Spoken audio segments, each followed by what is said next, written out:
सो hello दोस्तों, this is your Niku sir again. मैं कुछ बहुत ही ज़्यादा इंपॉर्टेंट बात अभी आपसे करने वाला हूँ, तो प्लीज़ उसको बहुत ज़्यादा ध्यान से ना सुनना, और जो आपके दोस्त होंगे उनको ये बात आगे जाके ज़रूर फैलाना, क्योंकि कहीं ना कहीं कोई ना कोई इस चीज़ में अटका हुआ है। और शेयरिंग इज़ केयरिंग, जैसे कि आप जानते हैं।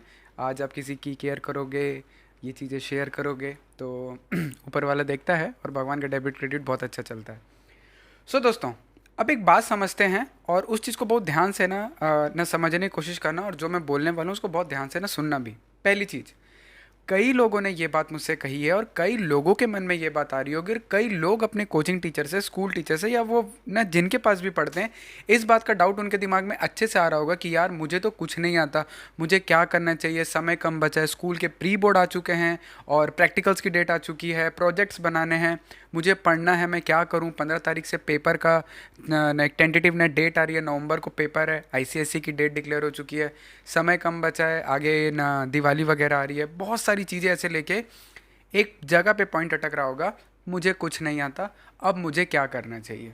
सबसे पहले आपका जो थॉट प्रोसेस है ना, वो सरोसर गलत है। आपको ऐसा सोचना ही नहीं चाहिए कि आपको कुछ नहीं आता।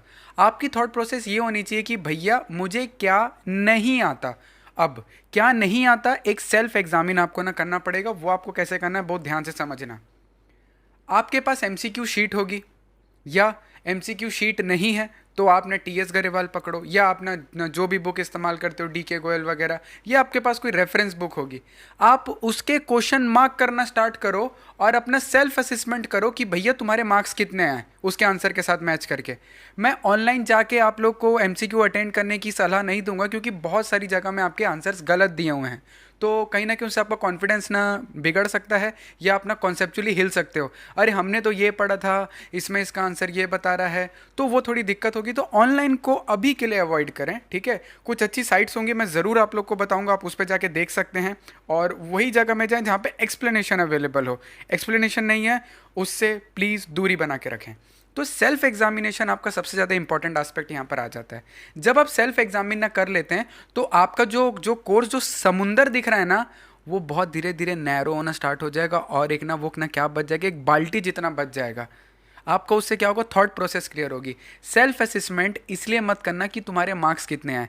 सेल्फ असेसमेंट इसलिए करना, तुम्हें यह देखना है कि कौन सा टॉपिक साला नहीं आता है। जब आपको पता लग जाएगा कि आपका कौन सा टॉपिक नहीं आता है, आप अपने समय का सदुपयोग करना स्टार्ट कर दोगे और आप सिर्फ उसी चीज़ में पढ़ोगे।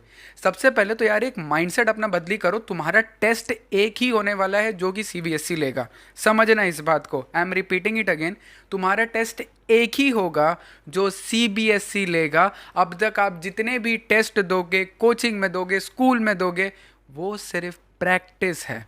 और प्रैक्टिस में हम क्या करते हैं, गलतियां खोजते हैं। स्टूडेंट को अपने माइंडसेट को चेंज करने की ज़रूरत है। इस चीज़ को समझने की बहुत अच्छे से आपको ज़रूरत है कि भैया अभी जितनी भी चीज़ हो रही है, it's practice, practice and practice. और जब आप सिर्फ प्रैक्टिस मोड में होते हो, आप ना क्या करते हो, अपनी कमियों को निखारते हो। अगर आप ना रनिंग के लिए प्रैक्टिस करते हो, तो आप ना क्या करते हो कि मैं जल्द से जल्द, किस वजह से मैं लेट पहुंच रहा हूं, या फिर मेरे को ना 100 मीटर कितने सेकंड्स में पहुंचना चाहिए।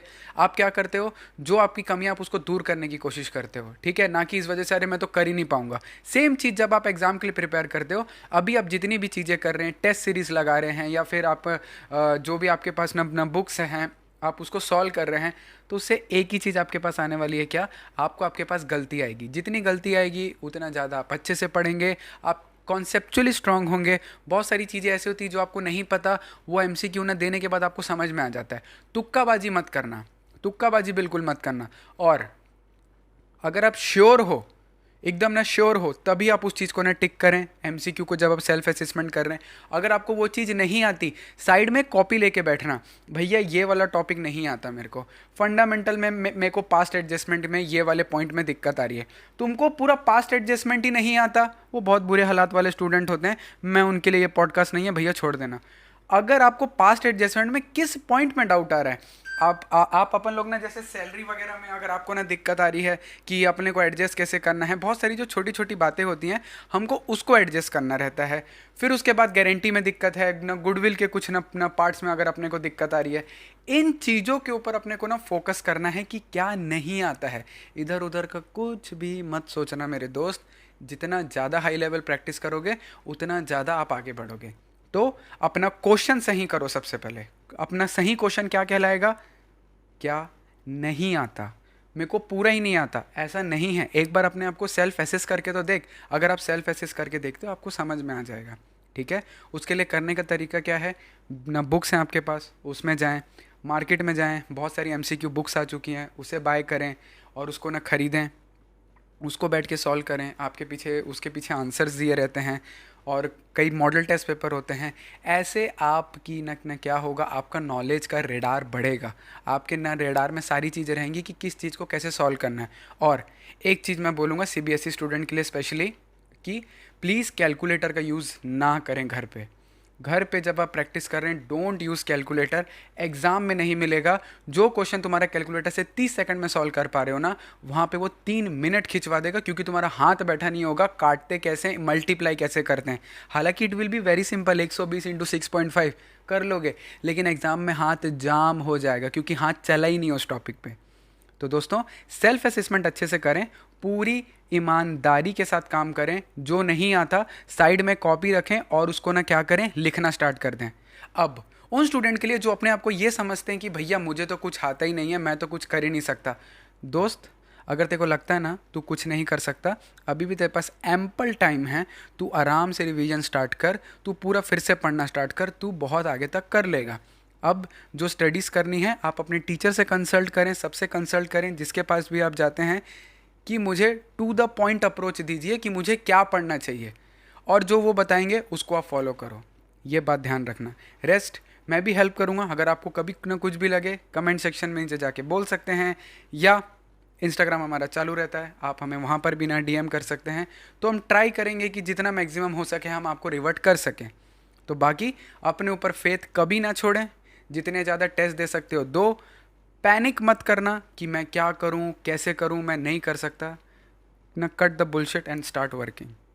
ईजी है, इतना भी हार्ड नहीं है, बस थोड़ी सी मेहनत सही लाइन पे करने की ज़रूरत है। Okay, so point to be remembered, self assessment, course को नैरो करो, समुंदर को बाल्टी में लाओ, और उसके बाद जो नहीं आता उसको फॉलो अप करो। रेस्ट आप लोग राजा हो, आगे बोलने की ज़रूरत नहीं है। ठीक है, नवंबर में पेपर है, तैयारी जोरों शोरों से चलनी चाहिए। भूख प्यास नींद सब भूल जाओ और क्वालिटी कंटेंट पे फोकस करो। ओके, चलिए दोस्तों, मिलते हैं, टेक केयर। हाँ।